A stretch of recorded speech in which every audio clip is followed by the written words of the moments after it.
നമസ്കാരം. തുർക്കിയിലെ പ്രാദേശിക തെരഞ്ഞെടുപ്പിൽ പ്രസിഡന്റ് റജബ് തയ്യിബ് എർദോഗാനും അദ്ദേഹത്തിന്റെ പാർട്ടിയായ AKPക്കും കനത്ത തിരിച്ചടി നേരിട്ടിരിക്കുകയാണ്. രാജ്യത്തെ പ്രധാനപ്പെട്ട നഗരങ്ങളിലെല്ലാം തന്നെ പ്രതിപക്ഷം വിജയിച്ചു എന്നതായുള്ള റിപ്പോർട്ടുകളാണ് പുറത്തുവരുന്നത്.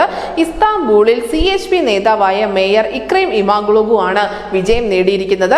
തലസ്ഥാനമായ അങ്കാറയിലാവട്ടെ CHP-കാരനായ മേയർ മൻസൂർ യാവാസ് വിജയം നേടിയിട്ടുണ്ട്. തുർക്കിയിലെ വലിയ മൂന്നാമത്തെ നഗരമായ ഇസ്മീറിലും CHP തന്നെയാണ് മുന്നേറിക്കൊണ്ടിരിക്കുന്നത്.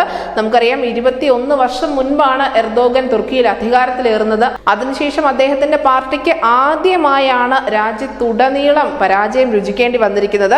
2028 തന്റെ പ്രസിഡൻഷ്യൽ കാലാവധി അവസാനിക്കുമെന്നതിനാൽ തന്നെ ഇത് തന്റെ അവസാന തെരഞ്ഞെടുപ്പ് ആയിരിക്കുമെന്ന് എർദോഗൻ ഇതിനു മുൻപ് തന്നെ പ്രഖ്യാപിച്ചിട്ടുണ്ടായിരുന്നു. എന്തായാലും ഏകദേശം 85 ദശലക്ഷം വരുന്ന തുർക്കി ജനസംഖ്യയുടെ 1/5 താമസിക്കുന്നത് ഇസ്താംബൂളിലാണ്. താൻ മേയറായിരുന്ന ഇസ്താംബൂളിൽ വിജയിക്കാൻ അരയും തലയും മുറുക്കി എർദോഗൻ രംഗത്തുണ്ടായിരുന്നുവെങ്കിൽ പോലും പരാജയമാണ് ഇപ്പോൾ നേരിട്ടിരിക്കുന്നത്.